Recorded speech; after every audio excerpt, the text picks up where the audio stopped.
Are we recording? Yeah, there we go.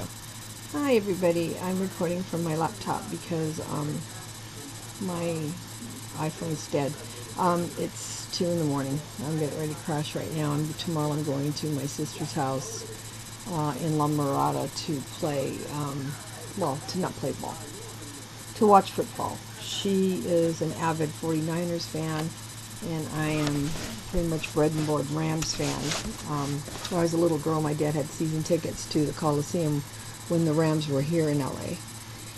And we were kind of raised at ballparks. We always had the season tickets, especially when my father got his own business, we started it. But I was going to go to church, and there's a huge potluck after, and it's so many people and so much food all laying in the open, and I just wish I could trust my immune system to eat all that amazing food these women prepare, because it's good stuff.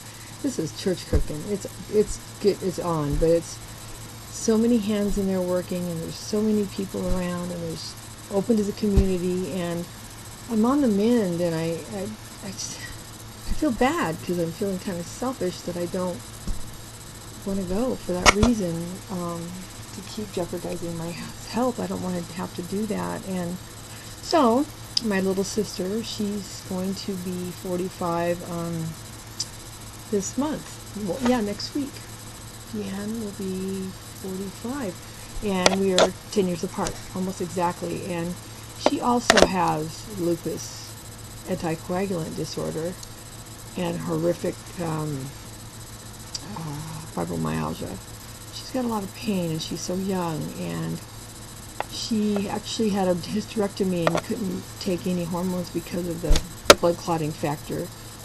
They had to go through her femoral artery for like 2 days straight when we were in the hospital with her, and bust out with a wire those clots, because her foot had started to turn black, and it was going to die. Her foot was going to die.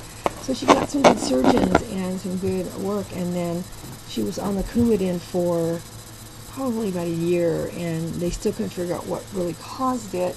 And my mother and I were holding our breath, hoping, oh gosh, we're just hoping it's not the lupus, because my dad's sister's daughter has it, and my other dad's sister's daughter has it, and then myself has it, and it was confirmed that my sister DeAnns has it too. So hers, she found out that because she started hormone replacement after a hysterectomy, and found out that she cannot take it because she started to form clots quickly, vascular. And we learned a lot about this, about veins and arteries and the differences with this whole thing, where veins go down and arteries blood up. So the clots were at her ankles and in her calves, and so they were going down, and there was really no way for one to break loose and come up because it was vascular and not arterial. So after about 6 months off of the Coumadin, excuse me, pardon me, I don't have breathing treatment. After about 6 months of that, I went to her house, and she showed me her blood work, and sure as the black and white paper was on, it said lupus SLE and lupus anticoagulant disorder, and high markers, extremely high ANA and CPKs and all the things that I knew what they were, and she really wasn't quite sure of, and it was very prominent that it was lupus anticoagulant disorder. So she has mostly the fibromyalgia, and the worst part is she can't take HRTs, hormone replacement therapies, because of this problem, and had to go through a complete hysterectomy without any kind of bringing her down on hormones.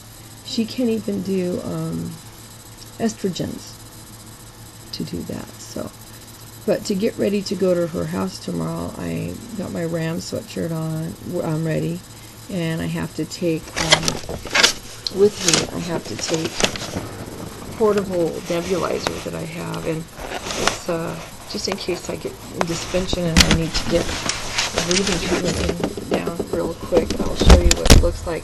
It's a little tiny device, and it basically is a portable nebulizer. And I keep the fluid packets in here, and what you do is you put batteries in it. I take them out because I don't want them to corrode when I have it under the sink. You take it out and you flip it down, and it's a pretty cool little device.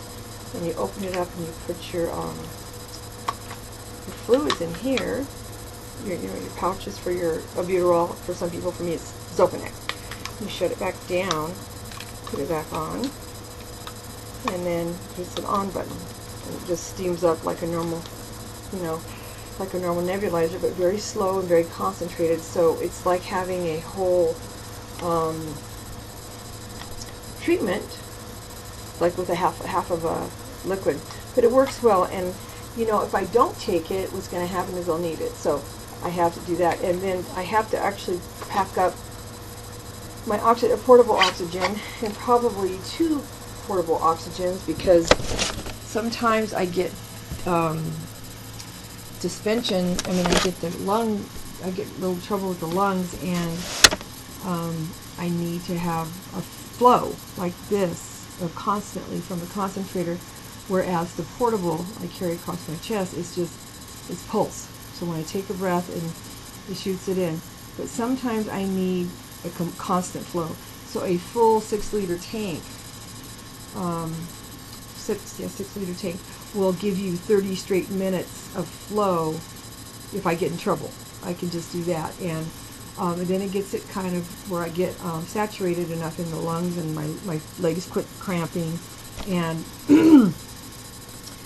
my head starts to feel like it's coming back, because I get lightheaded when the carbon dioxide exchange isn't right. I have a diffusion capacity problem with my lungs with lupus. They don't exchange gases properly, and there's really nothing they can do about it.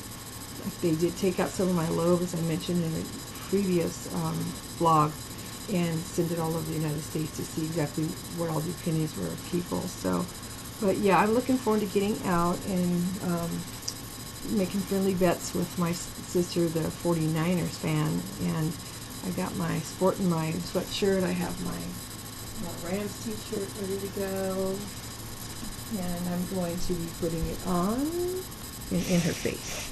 And then she's making some pozole. Her husband's making some pozole, which is really good. It's a Mexican type soup. And then we made some cookies. So I'm just going to go to a quiet afternoon in her house. They're picking me up at 10 in the morning, and my husband's going to pick me up after, because he has to go to work for a while tomorrow. But I'm excited. I haven't got to hang with Sissy for quite a while. She doesn't live that far, and it's just hard for me to drive when I can't breathe real right. And I do miss driving. I miss my independence like crazy. It's been hard to adjust to disability, doing nothing, retirement life. I exercise, and I cook meals, and I try to do what I can, but the exhaustion is just ridiculous these last couple of weeks. I'm getting well, though. I'm following doctor's orders, and following my Bible study every morning, and staying in the Word. I have a feeling that the pericardial effusion is back around my heart, because I can feel the pressure. Whenever I try to put on a bra, it just, any kind, I have 1,000 of them, and it just feels like it's digging in. Well, when they did the lung surgery, they cut me under here, and they cut me here and in the back. So they cut it, and they just broke my cage open, and they took a piece of the lung out. But yeah, I'm really looking forward to getting all my stuff together, and my meds if I might need them, and my Ram shirt, and go talking smack to the sister, and maybe even making a bet. So anyway, that's this evening, and I know it's 2 in the morning, so I got to hit the set, because they're going to be here to get me early. But today was just a restful day for me. I didn't do anything. I ate and I slept, and I ate and I slept, and I really think I could sleep right now, and I'm probably going to do it. Just the drop of the 5 milligrams of steroids down from 15 to 10 is a huge difference for sleep factor and roid rage factor, just nasty bitch factor. It's just, I've been really, really, really in a bad way.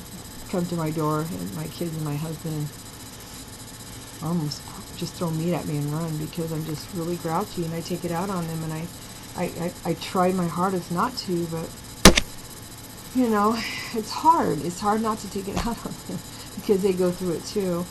We're just trying to figure out what's the next step we want to do. If I really truly want to do another chemotherapy. The last chemotherapy didn't make me that sick, but I got sick right away after. I relapsed like 3 months after. And the first one I had in 2006, I stayed well with good numbers for 4 years until I started to catching infections and cold. We moved to a bigger division where there was easy 300 to 400 students a day came in the center. And any germ in the world that was around there and can touch seemed to find me. And so I started getting sicker and sicker, and the pericardial effusion got bigger and bigger. And the lupus just went crazy, and I went into a flare for about 4 months until I started chemotherapy again. And it was well for a bit after that. But I think this time if I have it, I really truly believe that I won't have to get up and worry about going to work because I am, you know, on disability retirement now, still pending Social Security. But I wouldn't have to try my best and do everything I can to get well, to not miss too much work in between these every 3-week infusions. So I swore I would never do it again, but it's a different dynamic now. You know, it's a different dynamic, and I might just be willing to take that chance. I mean, I'm already pretty sick, and I'm tired of feeling like I can't go out and do anything, and for fear of catching a cold or getting a, you know, bacterial filled meal that would be normal to other people, but not for all of us with autoimmune or any kind of chronic disorders. So the Sjogren's syndrome is giving me a run for the money lately. My left eye keeps watering like crazy. It just won't stop. I mean, it's put the drops in, and it stops for a while, and then, which is strange before because I had no tears, and then I started using the drops, and now I have a lot of tears. And with the mouth, I get it in the mouth, it gets dry, and then I get the thrush, so that's okay. I got the Salogen pills for that, and you only have to take a half of one because you'll be drooling. They're just very, very effective pills. So that's all for this evening here. I hope you're all having a good weekend, and I will catch you tomorrow on the next video. God bless. Have your blessings. Bye-bye.